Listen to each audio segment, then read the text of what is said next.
Hello and welcome to AEF TV in association with Engerati. I'm now joined by David Donaldson, who's the head of IFC Infra Ventures in Sub-Saharan Africa.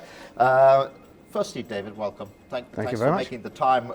We're sort of at the end of AEF, so maybe a bit of an opportune time to have this interview. But before we start, just to give our viewers some context, there are sort of four main narratives that have come out of AEF.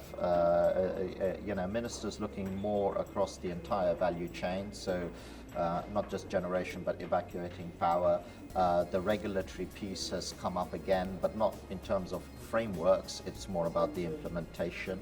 And the other piece that has come in is around the viability of mini-grids and microgrids to hasten electrification in rural areas. But the fourth one that's come up, which I'd like to spend some time talking with you about, is project developers, financiers, etc., saying that a lot of projects still get bogged down in that last mile. So a little bit of an open question, and then we can talk around it. But in your view, first off, would you corroborate that, and secondly, what can be done to avoid getting stuck in that treacle? Yeah, thanks very much. I work as the head of IFC Infra Ventures. That's IFC's relatively recently set up project development vehicle. So it's the vehicle by which IFC is able to channel funds into early stage project development and support sponsors and developers in getting projects from the first mile to the last mile. It is, I think, the common view, it has been for several years, but the common view of people who attend conferences such as this, that this is now where the gap still remains. So there are and have been for 10 years, plenty of bankers or DFIs ready to finance a bankable, well-structured project. Over the last 5 years or so, there's been an increasing amount of equity money with appetite to finance projects in Africa. But there aren't enough projects still. And there aren't enough projects because projects struggle actually not really just with the last mile, but with, in fact, every mile on the journey. The speed at which projects get to financial close, translate into reality, is just not fast enough.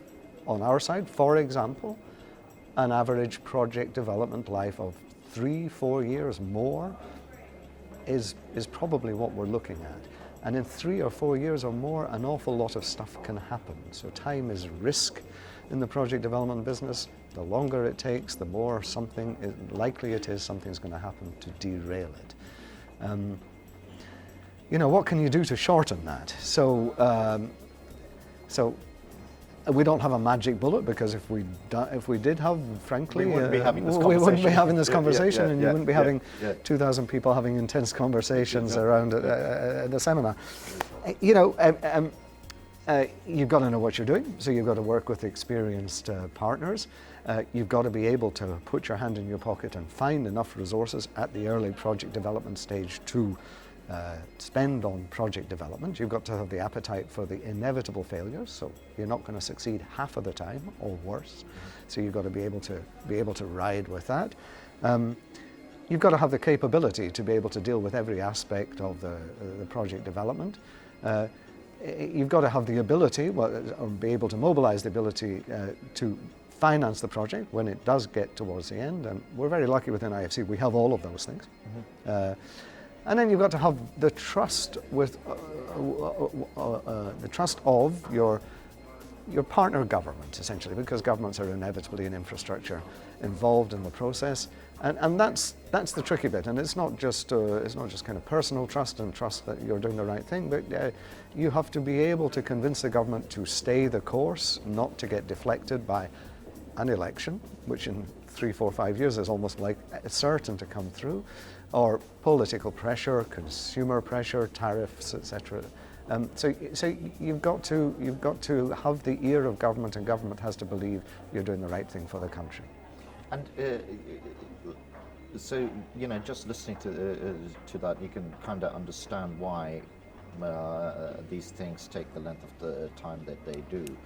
But my question to you is this: is again, even after doing all of that, what the commentators are talking about is that actually that last piece, you're so close, and they're saying it takes an extraordinary amount of time just to get that last piece done, the documents signed and everything, right. which to me, I just quite like to understand from your point of view, why does that happen? Because you would imagine after 3 years of lawyers back and forth and God knows what else that goes into it, that everybody has an appetite to get that signing done, yet it seems to get stuck. Yeah. You know what? So I think I haven't really thought about the question before, but so here's one thing developers are guilty of, right? It's our business. We always say we're just about to succeed. We're months away from success. This project is going to close by the end of the year, right? And we believe it. And if everything went right, it's entirely credible. But the truth is that when people think they're at the last mile, they're not at the last mile. They're only halfway. Yeah. And from the other side, from the public authorities' point of view, it's a lovely thing to have a bunch of clever people spending money in your country working up projects. There's no real downside to it. When you sign, you're committed. And so, easy to have people working up towards the last mile, much, much more politically difficult to make the concrete decision to sign, to choose somebody to go ahead with the project. So what you're saying is that actually, at that point of signing, stuff gets real. Right. Commitments are made on both sides. Liabilities are entered into. Contracts, kit gets mobilized as bankers disperse, and governments undertake that if something goes wrong, by the way, I'm on the line for compensating, for force majeure, remedies, etc., etc. So that's when it gets real. And I think governments are still quite unfamiliar with the development process, still have problems choosing between projects and amongst developers. And so that, the signing, the moment of signing is when that all becomes real, and there's a natural nervousness, honestly. So the question, I think, is, how do you get governments more habituated to the process so that that's not such a nervous moment? Especially like the first one, right? Right. Yeah. So at IFC, we often find ourselves, and it's true of others, we're often doing the first thing in a country, the first wind farm, the first IPP. We're seeing that this year in a number of countries. A lot of stuff happening in Mozambique, for example, that they've never really done before, and so there is there's a nervousness on the side of governments that, am I really actually doing the right thing? And of course, signing up on a whole bunch of contingent liabilities for the government exchequer that, are real, are necessary to get the project done, but are real. So could you do something? It's a bit of a segue, but when things like happen and. It's true in all walks of life. When someone is getting ready to do something for the first time,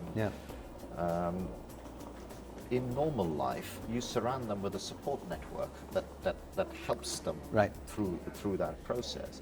I mean, wouldn't it be an idea to, let's say, if a government is going through things for the first time, is to assign them a mentor government that's that's kind of done it 5 times, so that you need a friend, right? And when you're doing a deal, the guy at the opposite side of the table, you don't.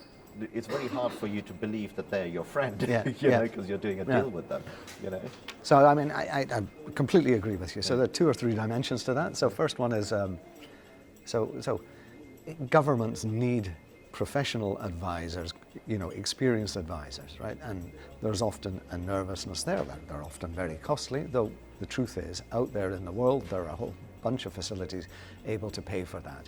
Governments governments, please hire good advisors, because they work for you. Contractually, they are obliged to be your friend. They're advising you what's good for you. You know, listen to them, take their advice. They can tell you, this developer is asking for something that's ridiculous. Or, alternatively, this bank is stating something that's common practice and you should accept it. It doesn't feel good, but you're going to have to do it in order to get the deal done. So I think that's one thing. Second thing is, the dialogue between developers and governments is not really very close, and I think that's an area that we need to work on. Some conferences like this can make a huge contribution. People are rubbing shoulders, they're exchanging notes and so on, but I think a more kind of structured way that developers, not individually but as a group, can say to governments, this is our business, this is your business, this is what we look for from you, and governments can say, well, this is the sort of behaviour we look for from you as developers. So enhancing that dialogue, I think that's a big part of the job that we all have to do. So the journey between the two actors becomes a closer saying. So I mean, I'm just conscious of time. So are you saying that at the moment what happens, the developer goes away and develops, and then has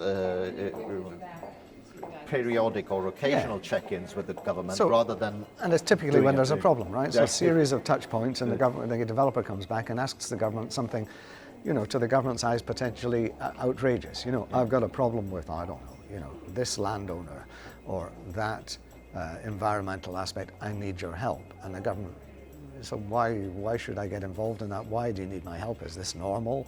So again, you know, habituation, right, so that you're used to what you're doing. And if you're doing it for the first time, then, as you say, getting lots of professional support, and including, I think, including looking next door to the neighbouring government and learning from that experience, terribly important. And on that note, I think we'll leave it. That's a good point to end it on.